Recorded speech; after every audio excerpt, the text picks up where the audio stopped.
करने से अपने आप को चेतन करते हैं?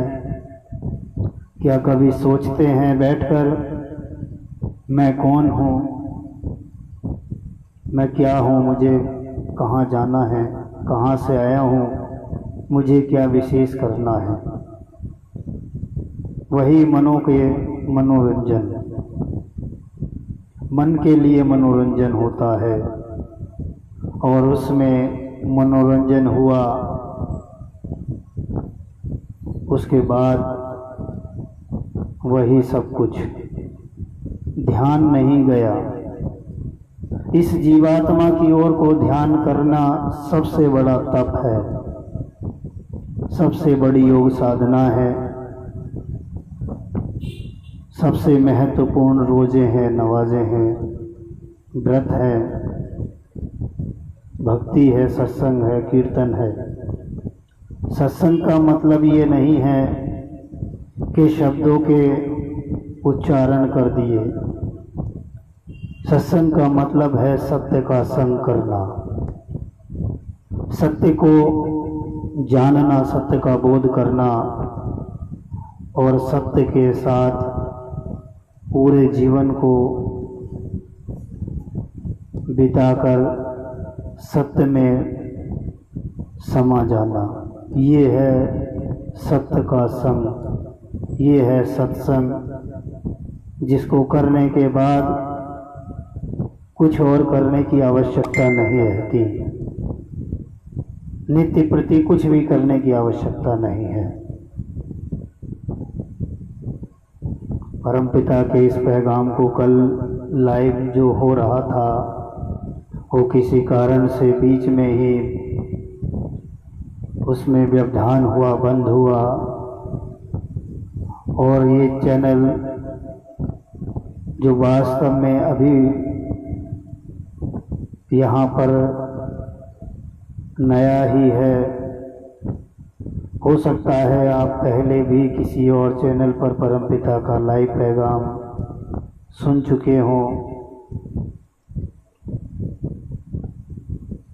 जिसके 15 चैनल लगभग चल रहे थे। कल वाली बात कि शैतानी शक्ति जो अपना निरंतर प्रहार कर रही है परमपिता के पैगाम पर, लेकिन जीत सत्य की होती है, झूठ को हारना ही पड़ता है।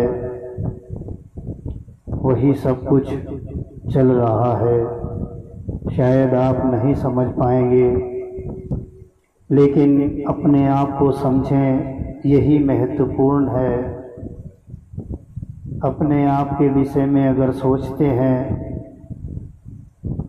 तो फिर आपको बल प्राप्त होगा, परमपिता के इस पैगाम से वो शक्ति प्राप्त होगी, सारे प्रश्न आपके स्वयं से किए हुए सिद्ध हो जाएंगे, उनके उत्तर मिलेंगे, और उन उत्तरों का क्या सार है वो भी प्राप्त होगा। पहले भी ये बात बहुत बार की जा चुकी है कि कुछ भी नहीं करना है,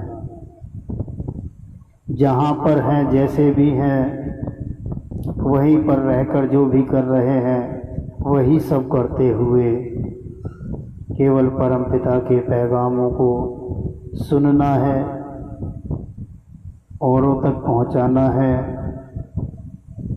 और कभी किसी का दिल ना दुखे, ऐसे कार्यों को ही करते चले जाना है।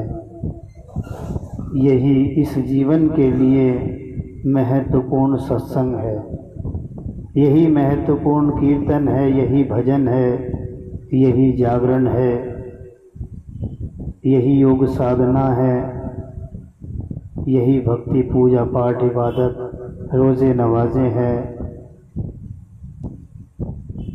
आज मन का ख्याल हो रहा है, शरीर का ख्याल हो रहा है, लेकिन स्वयं का ख्याल नहीं है। कुल मिलाकर माया का ही ख्याल हो रहा है, मायापति का कोई ख्याल नहीं है।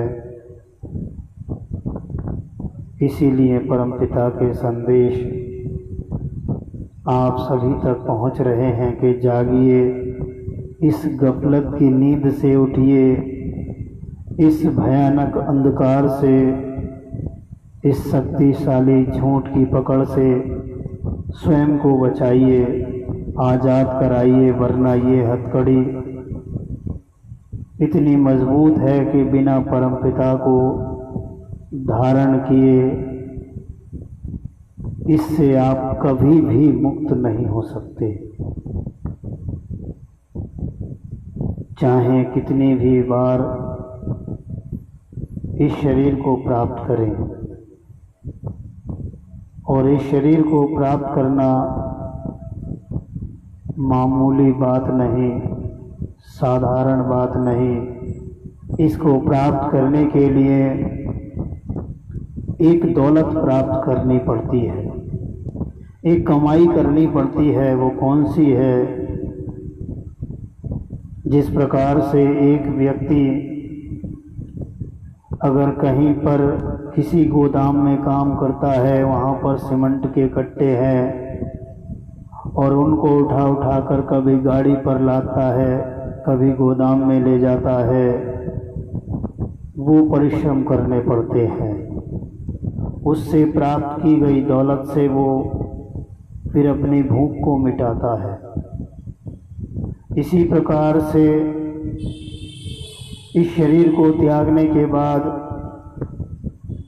जो आगे शरीर मिलने वाले हैं, परमपिता को प्राप्त ना करने के कारण वो फिर कहीं गधे का, घोड़े का, कहीं कटरे का, बैल का,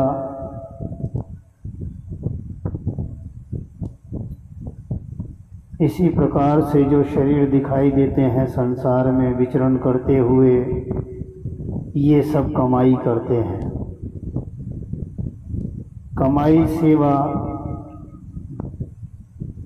जो सेवा करते हैं उससे इनके किए हुए जो कर्म होते हैं, जो इन पर बोझ होते हैं, वो उतरता रहता है। और जब वो बोझ उतरता है तो फिर एक बार फिर अवसर मिलता है, ये शरीर मिलता है। और ये शरीर तो वास्तव में अपने आप को हर प्रकार के कार्यों से मुक्त कराने के लिए था, हर प्रकार से कर्म को मुक्त करने के लिए था।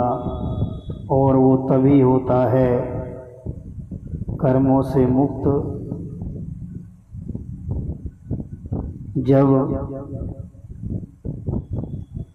हम हर कार्य को ये समझ के करते हैं कि मैं तो कुछ भी नहीं हूँ, जो कुछ है सो आप हैं, आप ही करते हैं, आप ही कराने वाले हैं। और ये तब होता है जब आप सामने होते हैं। जब आप सामने नहीं तो वही कहा जाता है, वो ऊपर वाला अल्लाह खुदा सब देखता है। तो आप तो सामने है नहीं, तू तो सामने है नहीं, तो मैं तो बना ही रहूँगा। जब पता चलता है कि मैं नहीं हूँ, मैं तो तू है, तब जाकर ये कर्म निष्कर्म बनते हैं। जब निष्कर्म बनते हैं तो निष्फल होते हैं, कोई फल नहीं। फलों की प्राप्ति के लिए ही शरीर की प्राप्तियां होती है, और परमपिता को प्राप्त करने के लिए इस विशेष शरीर की प्राप्ति होती है। और हम यूं ही जो एक खजाना मिला, एक दौलत मिली, उसको दूसरों को की देखा देख खोकर चले जाते हैं। ये भी विचार नहीं करते। एक उदाहरण के द्वारा आप सभी तक ये संदेश रखा